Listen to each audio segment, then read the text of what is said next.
Hello everyone. तो आज हम क्लास 10 का साइंस में आगे की क्लास देखते हैं। पिछले क्लास में हम लोग ने प्रकाश के बारे में पढ़ा और प्रकाश का परावर्तन क्या होता है और उसके नियम क्या क्या है उसके बारे में जाने। ठीक है, तो आज के क्लास में हम लोग प्रकाश का अपवर्तन, नेक्स्ट जो टॉपिक है प्रकाश का अपवर्तन। प्रकाश का अपवर्तन, प्रकाश का अपवर्तन क्या है इसके बारे में पढ़ते हैं। ठीक है, मतलब light of reflection, light of reflection, refraction. ठीक है, लाइट जो है रिफ्लेक्ट कैसे होता है। ठीक, तो इसके बारे में पढ़ते हैं। तो इससे पहले हम लोग प्रकाश क्या होता है ये समझ गए हैं। इसका जो एक और घटना होती है, प्रकाश के एक और गुण होता है क्या, परावर्तन, उसके बारे में पढ़ चुके हैं, है ना। तो अब अपवर्तन के बारे में पढ़ते हैं। तो अपवर्तन का अर्थ क्या होता है पहले देखते हैं। अपवर्तन का अर्थ क्या होता है। अपवर्तन का अर्थ मतलब रुकावट, बदलाव। ठीक है, रुकावट या बदलाव, परिवर्तन। ठीक है, बदलाव ये होता है जब प्रकाश किरण, मतलब अपवर्तन क्या होता है। इसी प्रकार से जब प्रकाश किरण, प्रकाश की जो किरण है किसी माध्यम से, किसी एक माध्यम से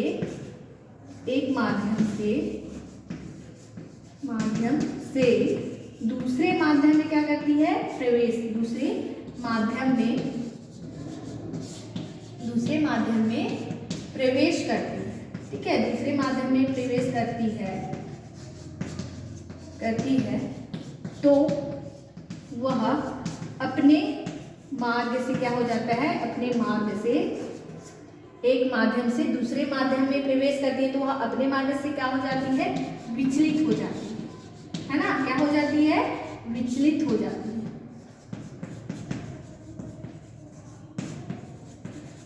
विचलित हो जाती है।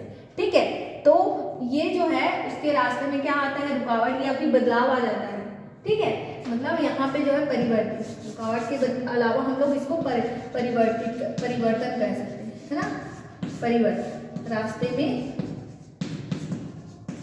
बदलाव या परिवर्तन कह सकते हैं। ठीक है, तो जब प्रकाश किरण किसी एक माध्यम से दूसरे माध्यम में प्रवेश करता है तो अपने मार्ग से क्या हो जाता है, विचलित हो जाता है। तो प्रकाश की इस घटना को हम क्या कहते हैं, प्रकाश की इस घटना को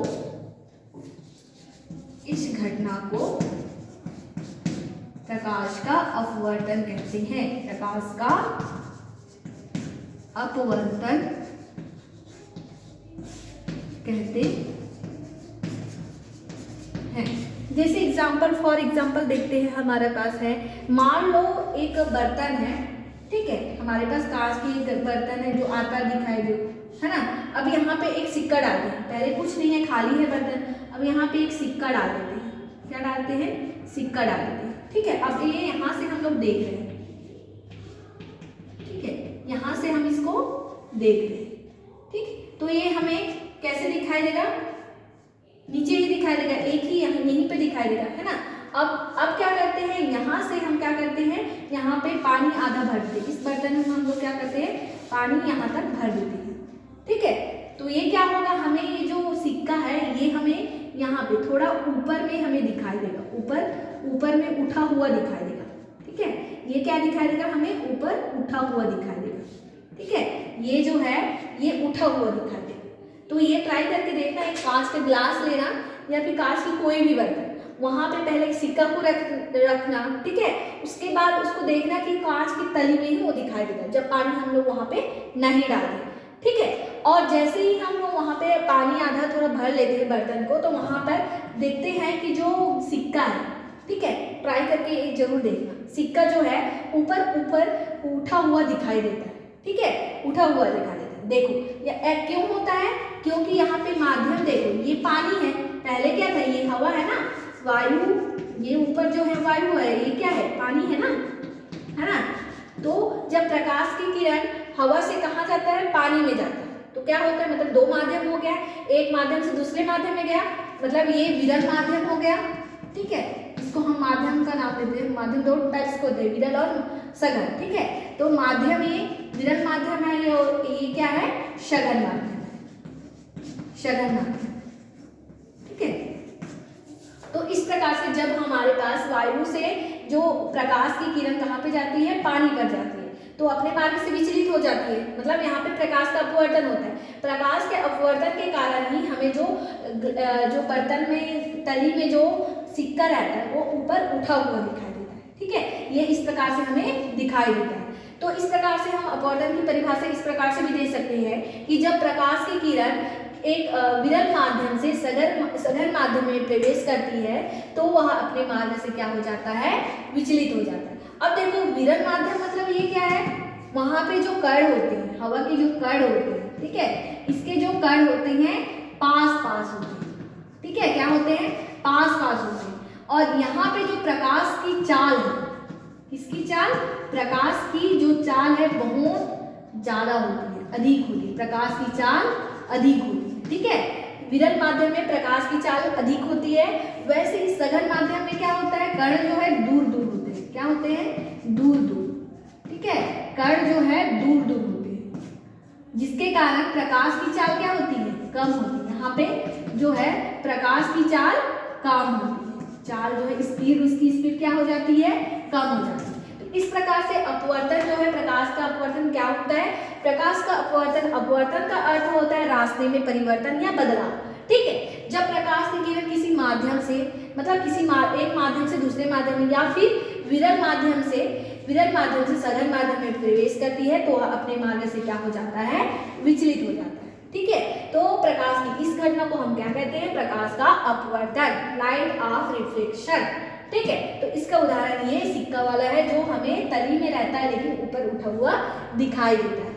ठीक है, तो हमारा जो सबसे ज्यादा जो प्रकाश की स्पीड सबसे ज्यादा निर्वात में होती है, निर्वात जहाँ पे हवा नहीं होता है। ठीक है, वैक्यूम में, तो निर्वात, उसके बाद जो है वायु की स्पीड, प्रकाश की स्पीड वायु में सबसे ज्यादा है, इसलिए इसको विरल माध्यम कहा जाता है, जहाँ पे प्रकाश की स्पीड सबसे ज्यादा होती है। सघन माध्यम पानी हो गया, कांच हो गया, है ना, पानी, सघन माध्यम में क्या क्या आ गया, कांच, पानी, और हो गया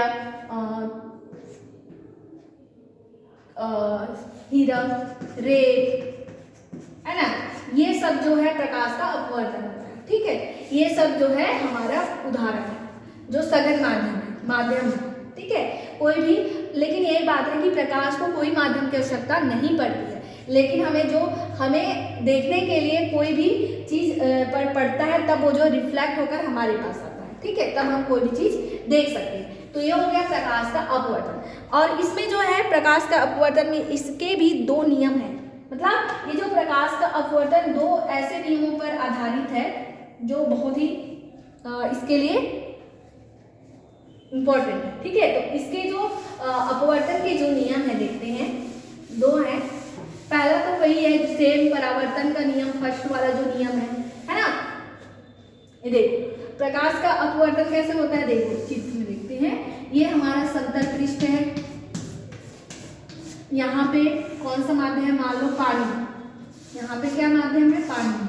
ठीक है, माध्यम कौन सा है, ये पानी। ठीक है, यहाँ पे क्या है, पानी, माध्यम हमारा पानी है। और ये पहला वाला, ये हमारा पहला माध्यम क्या है, हवा है। तो यहाँ से लाइट आ रही है ना, यहाँ से क्या आ रही है, लाइट आ रही है। तो ये क्या करें, यहाँ पे ये जो है क्या होगा, हवा में जैसे पानी में जैसे ही प्रवेश करेगा अपने मार्ग से क्या हो जाएगा, विचलित हो जाएगा। क्या हो जाएगा, विचलित हो जाएगा।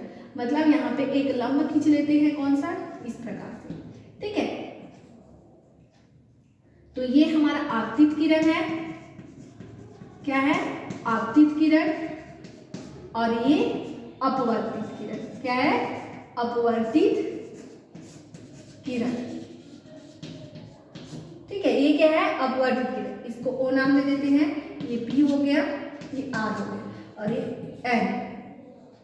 ठीक, और ये एन। ठीक, तो ये जब प्रकाश की जो किरण है जब हवा से पानी में आती है तो अपने मार्ग से क्या हो जाता है, विचलित हो जाता है। तो यही घटना क्या कहलाता है, प्रकाश का अपवर्तन। तो इसके जो नियम है, ये हो गया हमारा इंसिडेंट एंगल और ये हो गया अपवर्तन, मतलब अपवर्तन कोण। इससे पहले हम आपतित किरण, अपवर्तित किरण किसे कहेंगे? अपवर्तित किरण मतलब जो आपतित किरण जब किसी एक माध्यम से दूसरे माध्यम में प्रवेश करती है तो अपने मार्ग से विचलित हो जाती है, तो वही किरण क्या कहलाता है? अपवर्तित किरण। तो ये किरण क्या कहलाएगा? ओ आर क्या होगा? अपवर्तित। तो यहाँ पर देखो OP है हमारा, सॉरी PO है आपतित किरण, क्या है? आपतित किरण, ठीक। और जो है OR क्या है? अपवर्तित किरण। क्या है? अपवर्तित किरण, ठीक है। क्या है? अपवर्तित किरण। और जो यहाँ पे अभिलंब क्या है? NM या फिर NO या फिर MN ये बोल सकते हैं, या फिर यहीं से लिख सकते हैं, यहाँ से अभिलंब डाल देते हैं, ठीक है। तो ON क्या होगा? अभिलंब। ये क्या होगा? अभिलंब। क्या होगा? अभिलंब। अब देखो ये अभिलंब है, ठीक है, ये अभिलंब है, ये तीनों देख रहे हो एक ही पॉइंट पर है। आपतित किरण, अभिलंब, अपवर्तित किरण, ये तीनों एक ही पॉइंट पर है। और कोण आई क्या होगा? आपतन कोण। ये क्या होगा? आपतन कोण, है ना। ये क्या होगा? आपतन कोण, और ये होगा अपवर्तन कोण आर। ये वाला जो एंगल होगा ये होगा अपवर्तन कोण, ठीक है। ये होता है हमारा अपवर्तन कोण। तो पहला वाला जो नियम होगा ये क्या होगा? आपतित किरण, आपतित किरण, अपवर्तित किरण, अपवर्तित किरण और अभिलंब, अभिलंब। ये तीनों एक ही समतल पर होंगे, एक ही समतल पर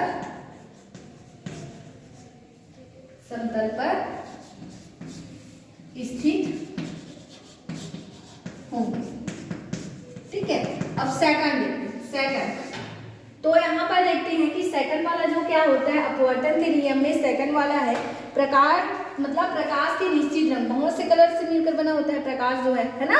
श्वेत प्रकाश जो बहुत से कलर्स होते हैं, तो उसके आधार पर मतलब एक निश्चित रंग और निश्चित माध्यम के आधार पर जो है, जो प्रकाश के एक नियम होता है कि प्रकाश में जो है आपतन कोण की ज्या, मतलब ये वाला जो है आपतन कोण की प्रकाश के निश्चित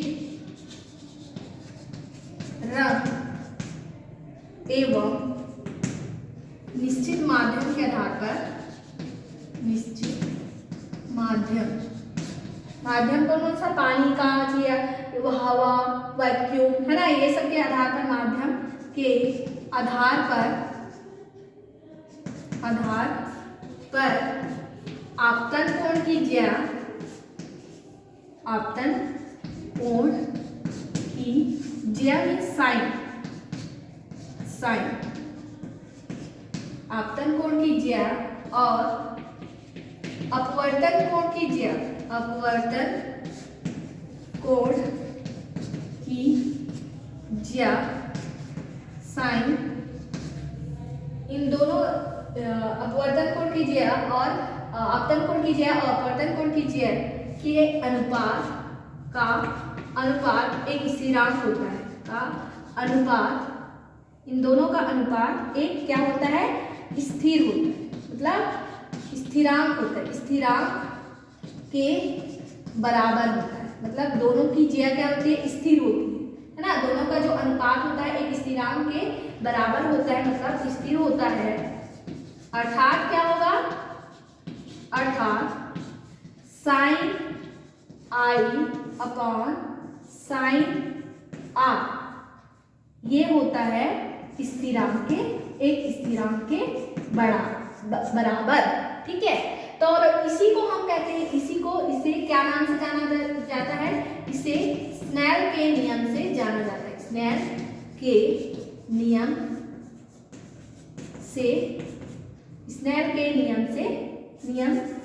के नाम से, या फिर इसे स्नेल के नियम कहते हैं, स्नेल के नियम कहते हैं, ठीक है। तो साइन इस प्रकार से यहाँ पे लिख सकते हैं, sine I upon sine R equal to mu, एक स्थिरांक है ना, ये क्या है, स्थिरांक है, और इसी को क्या कहते हैं, स्नेल का नियम। ये क्या होता है, स्नेल का नियम।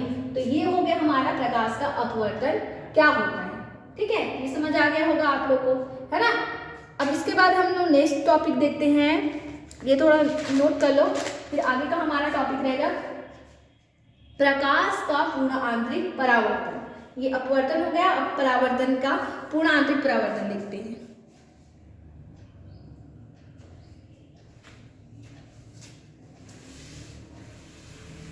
प्रकाश का पूर्ण आंतरिक परावर्तन, सघन माध्यम, विरल माध्यम सबको समझ आ गया होगा जी। ठीक है, विरल माध्यम में क्या होता है, प्रकाश की जो स्पीड है अधिक होती है, और सघन माध्यम में क्या होता है, कम होता है। ठीक है, ये ध्यान में रखना है। तो आगे हम देखते हैं प्रकाश का पूर्ण आंतरिक परावर्तन। देखो, प्रकाश का पूर्ण आंतरिक परावर्तन।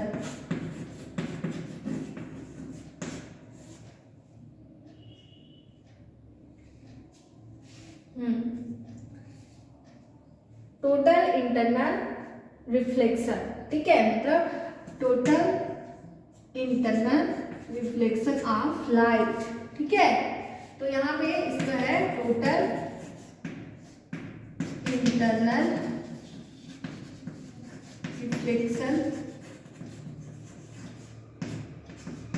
Reflection of light. ये क्या होता है, ये देख लेते हैं, टोटल रिफ्लेक्शन। ये क्वेश्चन आप लोग के में आ ही सकता है, ये पूछता ही है, पूर्ण आंतरिक परावर्तन किसे कहते हैं। ठीक है, तो इससे पहले हम लोग परावर्तन क्या होता है ये समझ गए, अपवर्तन क्या होता है ना। परावर्तन क्या होता है, जो किसी सतह से टकराकर वापस चले जाता है। ठीक है, उसको क्या कहते हैं, प्रकाश का परावर्तन कहते हैं। मतलब पूर्ण आंतरिक परावर्तन क्या होता है, ये परावर्तन का एक रूप होता है। क्या होता है, परावर्तन का एक रूप है। ठीक है, परावर्तन का एक रूप होता है। ठीक है, परावर्तन का एक रूप होता है। ठीक, तो इसमें क्या है, इसको समझने के लिए सबसे पहले हम कुछ पॉइंट्स है उसको समझ लेते हैं, है ना। क्रांतिक कोण के बारे में जानते हैं। इससे पहले पूर्ण आंतरिक परावर्तन को समझने से पहले हम लोग परावर्तन को समझ गए, है ना। अब इसके बाद एक पॉइंट हमारे पास बीच में आएगा, क्रांतिक कोण। क्रांतिक कोण होता क्या है, क्रांतिक कोण। ठीक है, इसके बारे में तो सबसे पहले हम देखते हैं कि जब कोई प्रकाश, मान लो ये माध्यम क्या है, हवा है, और ये माध्यम क्या है, जल है। ठीक है, यहाँ पे हमारा जल है। ठीक है, यहाँ हमारा क्या है, जल।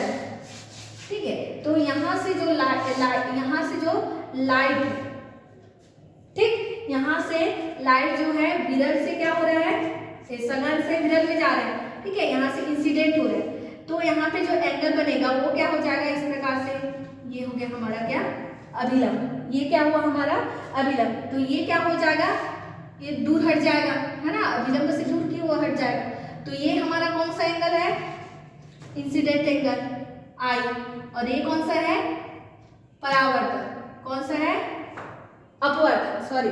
तो यहाँ पे जो है, जब प्रकाश किरण किसी विरल माध्यम से सघन माध्यम पर गमन करती है तो अपवर्तन के कारण अभिलंब की ओर झुक जाती है। क्या होती है, अभिलंब की ओर झुक जाती है। ठीक है, ये क्या है, जब प्रकाश की किरण सघन माध्यम से विरल माध्यम में प्रवेश करेगी तो क्या होगा, प्रकाश का अपवर्तन होगा, और ये अभिलंब से की क्या हो जाएगा, अभिलंब से दूर, अभिलंब की ओर झुक जाएगा। क्या हो जाएगा, झुक जाएगा। ठीक है, तो जैसे ही ये यहाँ पे चला जाता है तो ये पहला वाला जो स्टेप है इसमें क्या होता है, अभिलंब की ओर झुक जाता है ना।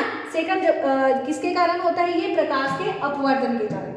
किसके कारण होता है, प्रकाश के अपवर्तन के कारण। अब देखते हैं कि प्रकाश का जो क्या होता है, सघन से विरल में जाता है ना। जब प्रकाश किरण किसी सघन से विरल माध्यम में गति करती है तो वह अभिलंब से दूर हट जाती है। क्या होती है, दूर हट जाती है। जब प्रकाश क्या होता है, सघन से विरल माध्यम में गति करता है ना। पहले क्या होता था, प्रकाश की किरण विरल से होता था तो अभिलंब की ओर क्या होता था, झुक जाता था ऐसा, है ना। लेकिन जब सघन से विरल जाता है तो अभिलंब से क्या हो रहा है, दूर हट रहा है ना। तो इसमें क्या हो जाएगा, ये जो है अभिलंब से क्या हो जाएगा, दूर हट जाएगा। और वैसे ही जैसे ही हम जो है यहाँ पे तीसरा स्टेप देखते हैं कि जैसे ही हम, ये अभिलंब हो गया, जैसे ही हम जो आपतित किरण है, ठीक है, आपतन कोण को जैसे ही बढ़ाते हैं, ये जो आपतन कोण को इस प्रकार से धीरे धीरे बढ़ाते जाते हैं तो ये जो है और दूर हटते जाते हैं, ठीक है। सघन से विरल माध्यम में जैसे ही हम इस वाले जो आपतन कोण है, आई का वैल्यू जैसे हम और बढ़ाते जाएंगे तो ये जो है अपवर्तन कोण जो है ये क्या हो जाएगा, अपवर्तन कोण ये क्या हो जाएगा, अभिलंब से दूर हटते जाएगा। एक टाइम ऐसे आएगा कि जैसे ही हम जो आपतन कोण को और अधिक बढ़ाएंगे तो ये जो यहाँ पे आपतन कोण बढ़ेगा ये कहाँ पे आ जाएगा, ये समतल पर स्थित हो जाएगा, है ना, सीधा चला जाएगा, जो समतल है ना इस पर सीधा चला जाएगा, ठीक है। तो यहाँ पर आपतन कोण का मान जो है अपवर्तन कोण के मान के लिए क्या होता है, अभिलंब पर जो 90 डिग्री का कोण बना होता है। तो यहाँ पर जो एंगल बनता है इसी को हम कहते हैं आपतन कोण का वह मान, क्रांति कोण किसे कहते हैं, आपतन कोण का वह मान जो क्या करता है, अभिलंब पर 90 डिग्री का क्या बनाता है, एंगल बनाता है, किसके साथ, अपवर्तन कोण के साथ, किसके साथ, अपवर्तन कोण के साथ। तो यही क्या होता है, क्रांतिक कोण, क्या होता है, क्रांतिक कोण। क्रांतिक कोण कैसे होता है, पहले क्या करते हैं, सघन से विरल में जाता है तो क्या होता है, अभिलंब से दूर हट जाता है। जैसे जैसे इसका वैल्यू जो है यहाँ पे बढ़ाएंगे, फिर थोड़ा सा बढ़ाएंगे तो क्या होगा, एक टाइम ऐसे आएगा कि जो ये अपवर्तन कोण है समतल पर सीधा चला जाएगा, ठीक है, और जो है अभिलंब के साथ 90 डिग्री का एंगल बना लेगा, ठीक है। तो यही जो आपतन कोण का यही जो मान क्या कहलाता है, क्रांतिक कोण कहलाता है। क्या कहलाता है, क्रांतिक कोण कहलाता है। ये होता है हमारा अपवर्तन कोण, ठीक है। तो यहाँ पर देखो क्रांतिक कोण किसे कहेंगे, क्रांतिक कोण किसे कहेंगे, आपतन कोण का वह मान जो क्या करता है, अभिलंब और आपतन कोण के बीच क्या एंगल बनाता है, 90 डिग्री का एंगल बनाता है। तो वह आपतन कोण का मान क्या कहलाता है, क्रांतिक कोण कहलाता है। तो क्रांतिक कोण कितना डिग्री का बनाता है, 90 डिग्री का, है ना, ये डिग्री का। और फिर हम जैसे ही 90 डिग्री से क्रांतिक कोण से जो आपतन कोण का वैल्यू है, क्रांतिक कोण का वैल्यू, ठीक है, ये हमारा पानी का ये माध्यम क्या है, हमारा पानी है। यहाँ पे हम लोग क्या करें, ये लंब हो गया और यहाँ पे हम जो प्रकाश यहाँ पे आपतित करें, ठीक है। जैसे ही क्रांतिक कोण से आपतन कोण का, आपतित किरण का जो वैल्यू है क्रांतिक कोण से क्या हो जाए, बढ़ जाए, मतलब क्रांतिक कोण का वैल्यू जैसे ही हम बढ़ाएंगे तो ये जो यहाँ पे जो आपतन कोण है वो क्या हो जाएगा, इसी माध्यम में वापस लौट जाएगा, क्या हो जाएगा, उसी माध्यम में वापस लौट जाएगा। इस प्रकार से ये हो जाएगा, ठीक है। ये मानो हमारा θ1 है और ये θ2 है, ठीक है। इस प्रकार से जैसे ही आपतन कोण का वैल्यू क्या होता है, क्रांतिक कोण से अधिक होता है तो अपवर्तन जो है परावर्तन की घटना घटती है, ठीक है। यही जो क्रिया क्या कहलाती है, पूर्ण आंतरिक परावर्तन, पुनः उसी माध्यम में वापस लौट जाता है, ठीक है, पुनः उसी माध्यम में लौट जाता है, ठीक है। समझ आ गया होगा। ये पहले तो क्या करते हैं, सघन से विरल माध्यम में जाता है तो अभिलंब से दूर हट जाता है, ठीक है। जैसे ही हम क्या का वैल्यू बढ़ाते हैं, आपतन कोण का वैल्यू बढ़ाते हैं तो वो क्या हो जाता है, कौन सा कोण हमें प्राप्त होता है, क्रांतिक कोण। और क्रांतिक कोण अब प्राप्त होता है तो यहाँ पे अभिलंब और अपवर्तन कोण के बीच 90 डिग्री का एंगल बन जाता है, तो ये होता है। फिर हम जैसे ही क्रांतिक कोण के से ज्यादा आपतन कोण का वैल्यू बढ़ाते हैं, जैसे ही आपतित किरण मतलब यहाँ पे आपतन कोण का वैल्यू बढ़ाते हैं तो जो यहाँ पे अपवर्तन किरण होती है, अपवर्तित किरण होती है, ये क्या हो जाता है, वापस उसी माध्यम में लौट जाता है, ठीक है, वापस जो है उसी माध्यम में लौट जाता है। और यही जो प्रकाश की घटना होती है यही क्या कहलाता है, पूर्ण आंतरिक परावर्तन, पूर्ण आंतरिक परावर्तन, ठीक है, पूर्ण आंतरिक परावर्तन कहलाता है, ठीक है। पूर्ण आंतरिक, यहाँ पे क्रांतिक कोण मिला हमें, है ना, क्रांतिक कोण मिला 90 डिग्री से मतलब 90 डिग्री का एंगल बना देता है ना क्रांतिक कोण, ठीक है। और जो है यही क्या कहलाता है, ये पूरा जो घटना है ये कहलाता है हमारा पूर्ण आंतरिक परावर्तन। क्या कहलाता है? पूर्ण आंतरिक परावर्तन। तो पूर्ण आंतरिक परावर्तन क्या होता है? परावर्तन का एक रूप होता है जिसमें जब प्रकाश सघन माध्यम से विरल माध्यम में गमन करती है तो वह अभिलंब से दूर हट जाता है। जैसे जैसे हम आपतित किरण आपतन कोण का वैल्यू बढ़ाते जाते हैं तो ये जो है अपवर्तन कोण का मान भी बढ़ते जाता है और एक टाइम ऐसे आता है कि आपतन कोण का वैल्यू इतना बढ़ाते हैं कि अपवर्तित किरण जो है सीधा समतल के सीधी रेखा में जो है सीधी समतल रेखा में गमन करती है और अभिलंब और अपवर्तित किरण यहाँ पे 90 डिग्री का एंगल बनाती है। ठीक है, तो यहाँ पर हमें जो एंगल मिलता है वही क्या कहलाता है? उस किरण का क्रांतिक कोण कहलाता है। ठीक है, फिर उसके बाद क्रांतिक कोण से 90 डिग्री से अगर हम आपतन कोण का वैल्यू जैसे और अधिक बढ़ाते हैं तो ये जो एंगल है, अब ये जो किरण है पुनः उसी माध्यम में वापस लौट जाता है। इस प्रकार से ये पूर्ण आंतरिक परावर्तन की क्रिया होती है। ठीक है, प्रकाश का पूर्ण आंतरिक परावर्तन की घटना घटती है। ठीक है, तो ये होता है पूर्ण आंतरिक परावर्तन। ओके, तो इसमें एक इसका उदाहरण है जैसे कि हीरे का चमकना, है ना, बर्फ का चमकना, ये सब जो है पूर्ण आंतरिक परावर्तन का उदाहरण है। ठीक है, जैसे आप लोग मृग मरीचिका देखते हैं, जैसे रेगिस्तान में क्या होता है गर्मी के दिनों में जो यात्री हैं उनको ये एक भ्रम हो जाता है कि अगर खजूर का पेड़ देख लें तो उल्टा दिखाई दे, तो उनसे ये लगता है कि वहाँ पे पानी होगा, लेकिन जैसे ही पास में जाकर देखते हैं तो वहाँ पे पानी नहीं होता है, तो एक भ्रम होता है। तो ये किसके कारण होता है? पूर्ण आंतरिक परावर्तन के। किसके कारण होता है? पूर्ण आंतरिक परावर्तन। तो इस प्रकार से ये पूर्ण आंतरिक परावर्तन की जो टॉपिक है ये कंप्लीट हो गया। ठीक है, तो ये यहाँ से क्वेश्चन आता ही है, तो पूछेगा ही, तो ये वाला जो टॉपिक है इसको छोड़ना ही है। ठीक है, तो आगे का नेक्स्ट क्लास में करते हैं। तो अभी इतना ही। ठीक है, ओके, थैंक यू।